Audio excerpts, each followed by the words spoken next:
Hello, and thank you for joining me here on the Corner Office. This is the Season 2, Season 3 pivot episode with Sean Gorman, President and CEO of Safety NetAccess. So please sit down, relax, and enjoy the show.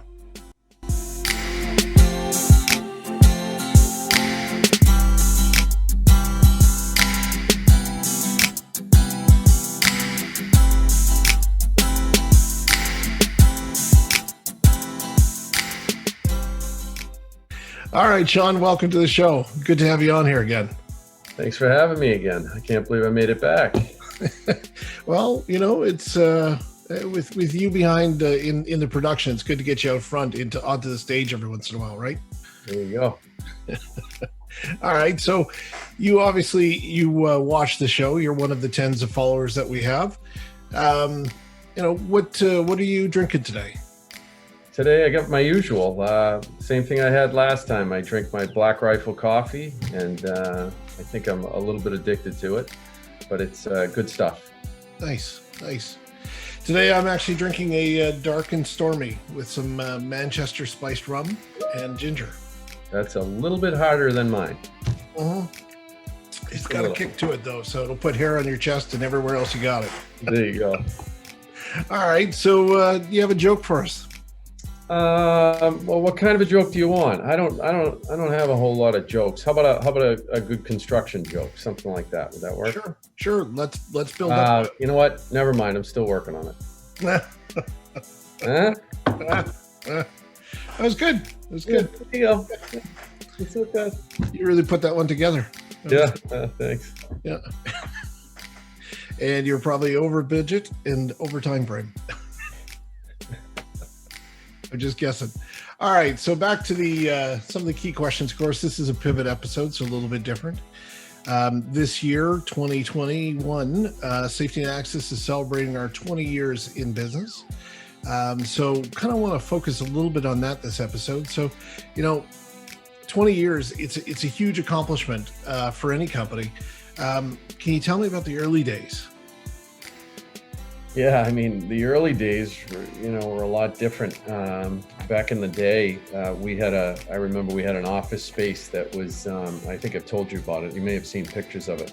It was back in an old mill building down in Rockland, Massachusetts. And I don't know if it's an old shoe factory, but they had everything you can imagine in this building. And it was not the nicest of places.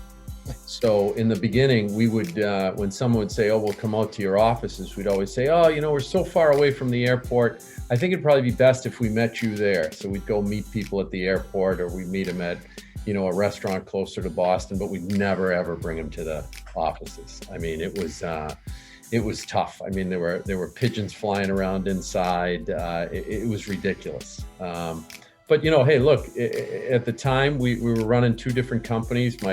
My partner at the time and myself, and we didn't have a lot of money. And as you know about Safety NetAccess, we've done it on our own. We haven't done it with VC or private equity or anything like that.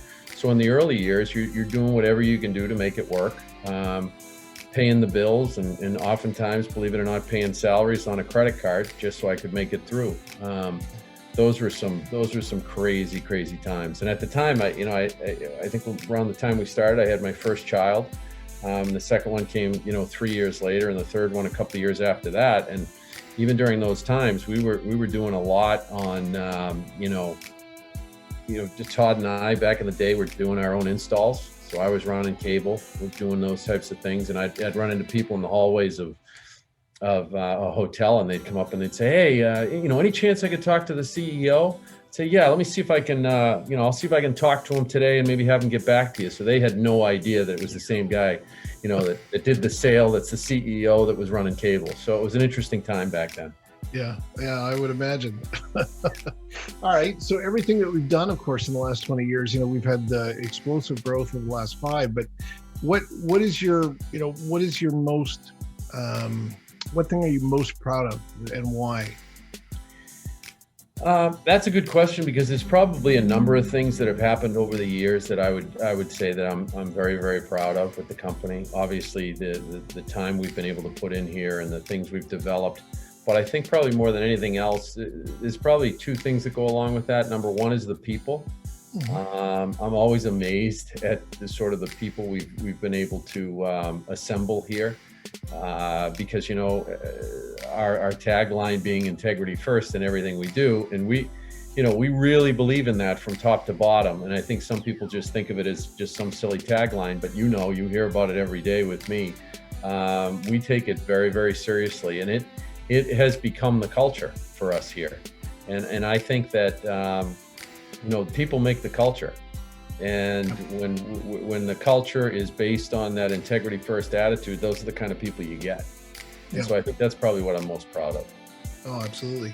And I mean, I think it's pretty important as well to think about, some of the clients that we've attracted with the people that we have. I mean, 20 years, I think we've still got some of those hotels that you were up in the attics crawling around pulling wire from as our clients today.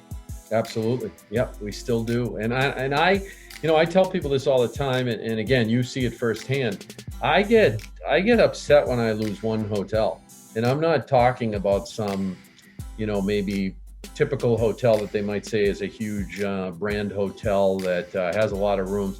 If I lose a little 30-room hotel or client, doesn't matter how big or small they are, I take it to heart. Yep. And people kind of look at you and they're like, oh, that's silly. You need to be able to, deal with that kind of stuff. I don't deal with it very well. That's why we always say everything to us is personal, and it is. And it goes right down the chain of command. When I see something come across, and for one reason or another, and look, sometimes I get it. Sometimes, some of these hotels are committed to a client or a vendor rather that they've had for years, and they want to stick with them. And I get it. People do that with us all day long. And I actually love the fact that they're as loyal as they are. But I take it to heart, and I don't take it very well. I'm not really good as far as being a competitor at losing at things, but I also understand it. But I do take it personally, and I believe you should take it personally, because I feel like, and I'm always trying to find out, was it something we did wrong?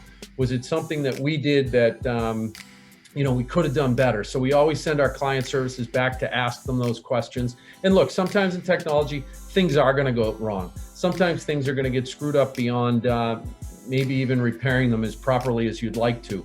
But at the end of the day, it still drives me crazy when I lose one customer. Yeah, absolutely. And I mean, I think that's definitely what sets us aside. You write a letter to each and every client that we lose. And I know you don't write many letters in a year, so each one affects us. But yeah, no. And I think that's part of the culture too. I think that, we all get really agitated when we lose a customer, and everybody knows about it. It's not like we lose a customer and, we all see the emails, they come across, we're notified everyone we lose, but we try our best not to lose any of them. And I think part of that speaks to, again, going back to our culture and the people here, we build relationships with our clientele that aren't necessarily a client, but more of a friendship. I think we develop, and to give it right back to you, Steven, on that, you've done such an incredible job of being brought in to the company and developing relationships with a lot of these brands and customers and management companies that I think it's really set us apart in many, many ways, because it is like, again, I've said this for years, we need to look at every client like it's your mother's hotel. And if it's your mother's hotel, then guess what? You're going to have a great relationship. You're going to take care of her. If something goes wrong, it's the first thing you do. You go right at it and you try to handle it. And I think we've done, again, it's not just me, it's the entire company. We do a really good job of that. Absolutely. Absolutely. So, obviously we've evolved dramatically since 2001 to 2021. There's been different things that have gone on in technology and, of course, in the ecosystem, COVID, for example, the recession back in 2008. So you've been through a lot of milestones and a lot of, ups and downs in the last 20 years. But focusing on the future, where are you taking Safety NetAccess? Well, I've always said that I want to be the technology provider for any of our clients. So whether that be a hotel, an office space, a stadium, a restaurant, whatever it is that we're doing, I want to be able to walk in the front door of that client's business and be able to handle everything inside. So that touches technology, at least. So I want to be able to go to a hotel and be able to say, oh, you're running a convention or a conference. You see now that we've brought that in. That's another division of Safety NetAccess that we have now. Mm-hmm. You're running an MDU, a multi-dwelling unit. You have a number of properties that you do. We can do that now. We brought in a whole group to handle that. We also have an incredibly robust software that a lot of people don't know about. And we handle the back end for a lot of people. Again, people don't really know about that, but our software is incredibly robust and allows people that own multiple hotels or allows people that own, multiple buildings that they have or that they manage, that they can easily be able to manage remotely and see into the health of those places through our software.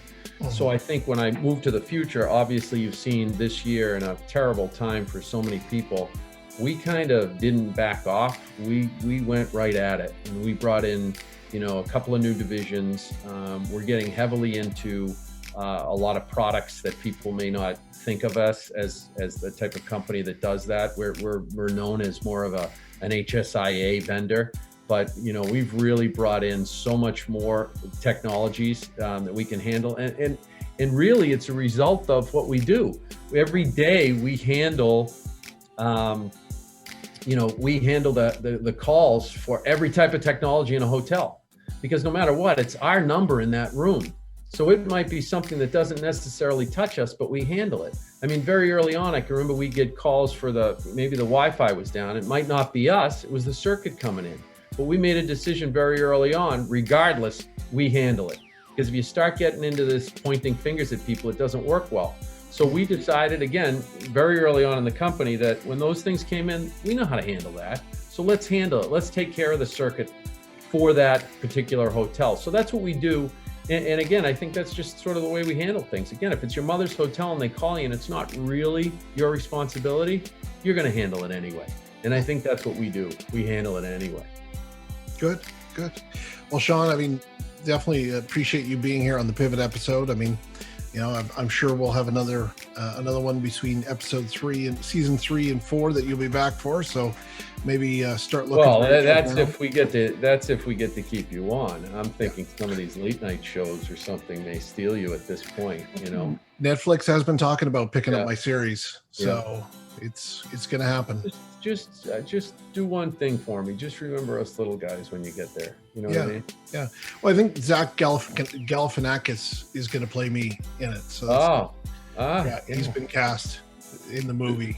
So good. Yeah. Good. Yeah. I can see that. Yeah. This will be much more of a Between Two Ferns episode, I think. Right. When he does that. Right. Good stuff. Well, thanks for having me. I appreciate it. I love this. I love what you're doing. And I think, I know you're joking about it, but I think it's been great, especially during COVID, for us to sort of get a chance, even for when I go watch these, and I do watch them, I get a chance to sort of see something about people that I don't normally see that's interesting. A lot of these people, you might read an article or two in some of the hospitality magazines and whatnot, but it's nice to see them in a conversation with you. And it's been a successful thing as far as I'm concerned. It's been really good. Yeah, appreciate it. Well, great. Well, Sean, thanks for being here. Great to have you. Well, that's a wrap for the Season 2, Season 3 Pivot episode of The Corner Office. I hope you enjoyed it. Special thanks to Sean Gorman, President and CEO of Safety NetAccess, for being my guest. I've included his LinkedIn profile should you wish to contact him. And as Sean mentioned during this episode, this is our 20th year in business. So for more information on Safety NetAccess or any of the products and services that we discussed during the show, please visit our website at www.safetynetaccess.com. Additionally, if you like what we're doing here on The Corner Office, please ensure to hit like and subscribe to our channel. We greatly appreciate it. Until next time, be safe, be healthy, be well, and hey, don't forget to be happy. Cheers, everyone.